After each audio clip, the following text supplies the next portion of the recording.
No one is left who remembers the sun. One day it went down and never came up. The storm almost wiped us out, but we learned to tame it.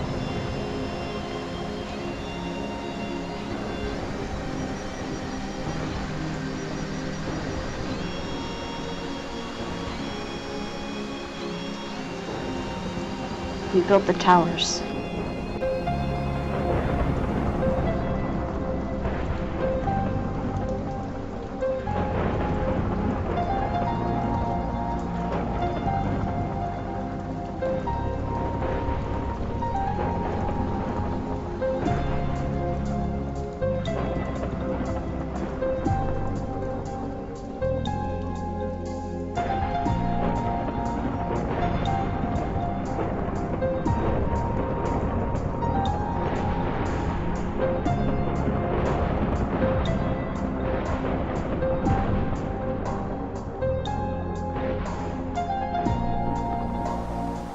Hey guys, SentinalhMC here. Hope you really enjoyed that intro. It was great fun putting it together, even though it was a lot of work compared to what I'm used to. Big shout out to my friend Sylv and his friend who voiced the audio. They really came through, got me the files real quick. It was awesome. Hope to work with her again. So, the Lightning Tower. As you can gather from the intro, this is a world of eternal storms with these constant lightning strikes. And the people who live here, obviously, it's very difficult because of the darkness and also because of these lightning strikes. Now, if the lightning in the mods followed lightning in reality, they would not be striking the ground around this tower. They would be striking the tower constantly because it's so tall. So that's the purpose of these towers. So the people who live in this world, obviously they need to protect themselves from the lightning, and at the same time they've exploiting it for power, so they built these giant towers in their cities and their settlements to, you know, keep the lightning from striking other buildings or the ground or, you know, hitting people, and creating all the power they need. Because if you live in a world of eternal storms, you better find a way to turn lightning into usable electricity, because that's just a wasted resource otherwise. So, about the build. We're going to start from the bottom, we're going to work our way up. First thing you notice is that the color schemes of this. It's white, it's black, and it's gray.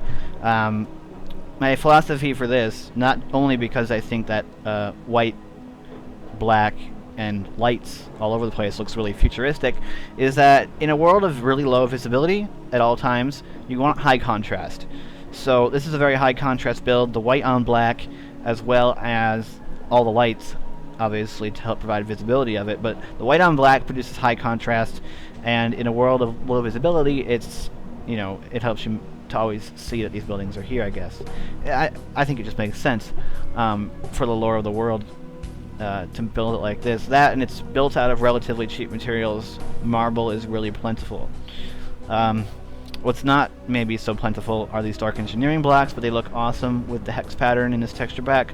So they have that futuristic look to them, which is why I chose them.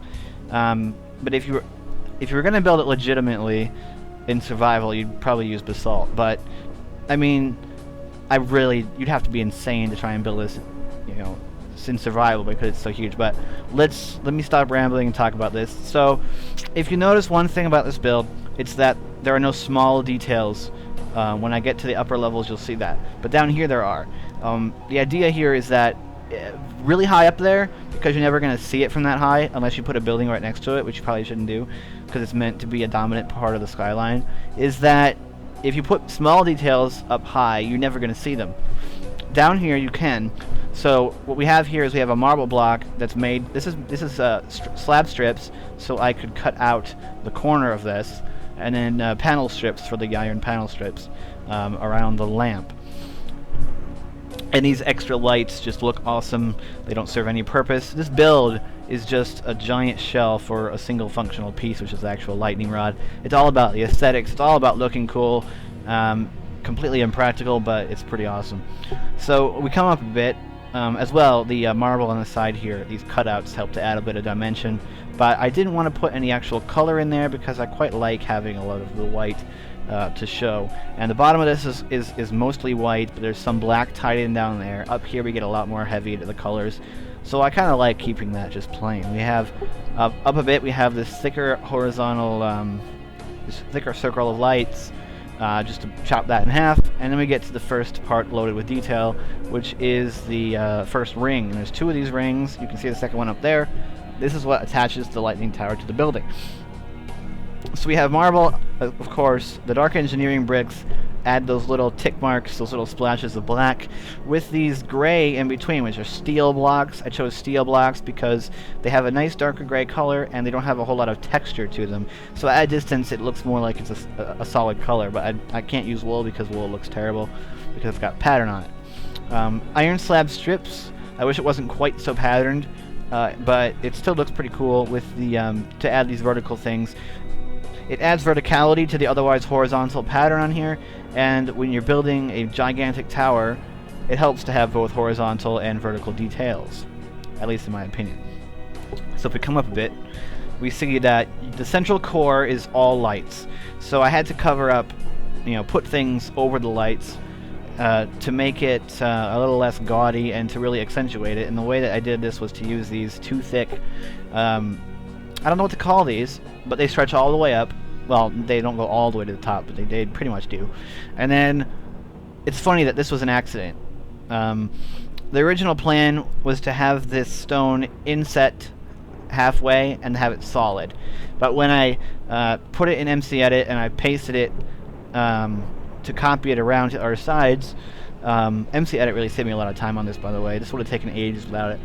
It had rotated these, and they were now no longer covering the whole thing. It had like this sort of grill pattern, and I really liked it, so I kept it. I had to fix it a bit, but I kept it. I liked it. The little patterns in there, the 2 circles, and whatever you'd call that, maybe kind of like a chevron. I just thought it looked nice. There we had the second ring, and we keep going up. This thing goes all the way to world height. This is as tall as it gets. This has to be pasted at standard ground level, but I was able to paste it in here, which is really nice. This is a really, really tall thing. Anywhere you put this, it's going to dominate the skyline, which is the porpoise. Porpoise? Purpose.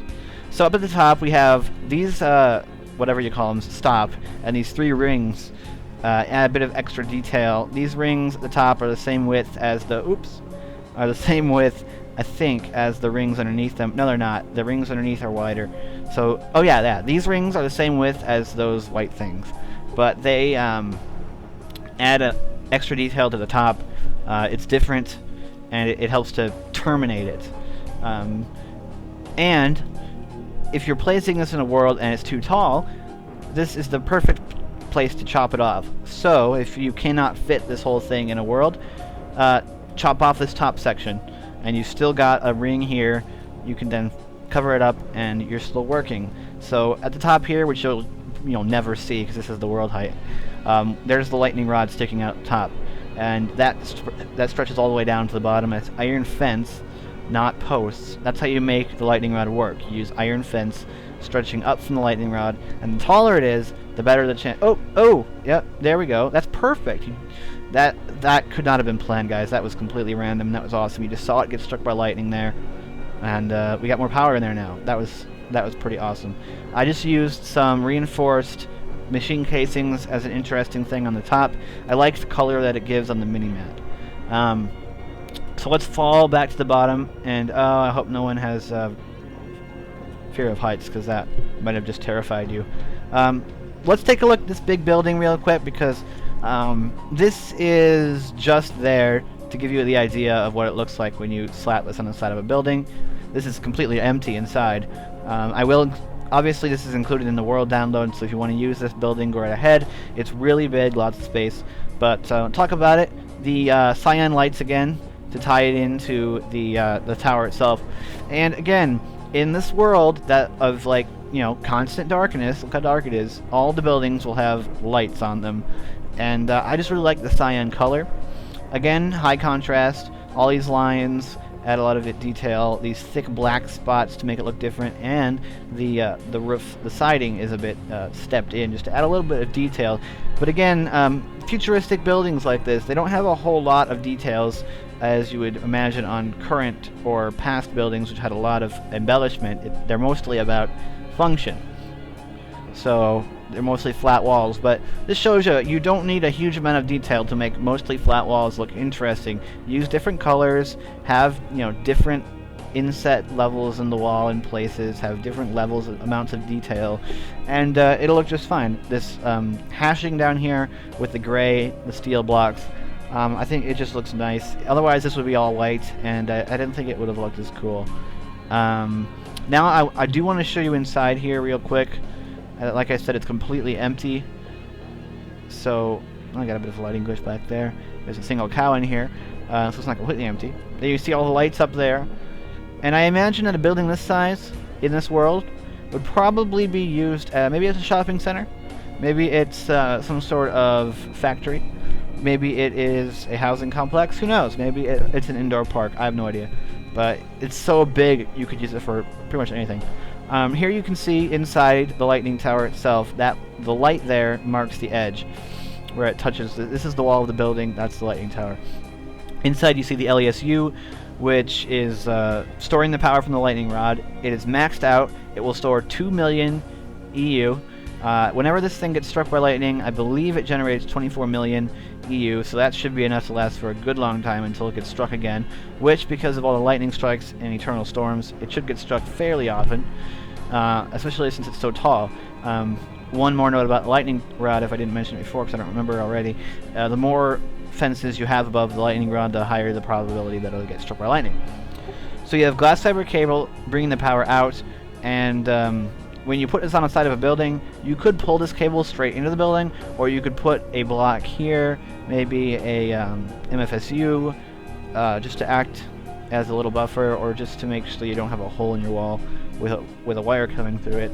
It's probably what I would do, and then you can hook it up to whatever you need power for inside.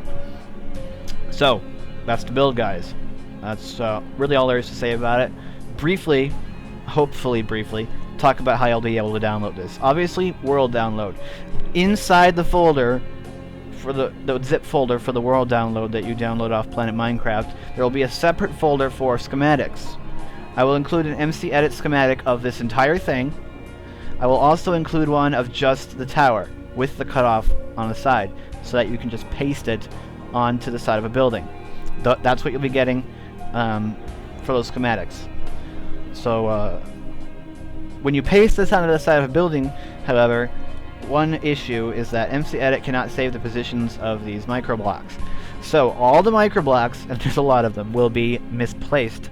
They will all be on the block they're supposed to be on, but they might be on different quadrants of the block than they were supposed to be. Bit of a mess. Took a while to fix. It's unavoidable. I can't do anything about it, guys. So if you paste this with MC Edit into a world, you will have to fix that. But that'll just be something that you'll have to do.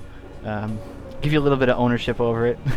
I had to do it when I pasted it into this world, because obviously building this with constant lightning strikes would get annoying. I built this in a super flat world and I pasted it in here.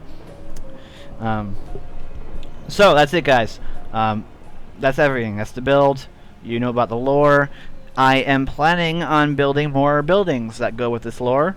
Maybe eventually we'll have a futuristic city in this world. Next video, guys, is probably going to be a tutorial video for the frame doors and elevators that I've used in previous videos. I've been wanting to make that for a while. I think it's a good time to do so. So that will be the next video for me, that tutorial. And then the next kind of, I don't want to say big build, because I'm going to take a little break from these big builds, guys. I'm going to start the Let's Build series for the steampunk city. That's what I'm going to be doing next after the tutorial. So that's coming up real quick. So I really hope you enjoyed this, guys. I tried to produce it a bit more in the beginning with the intro. Really hope you liked that. I might keep doing it. So I've been SentinalH, and I am signing out.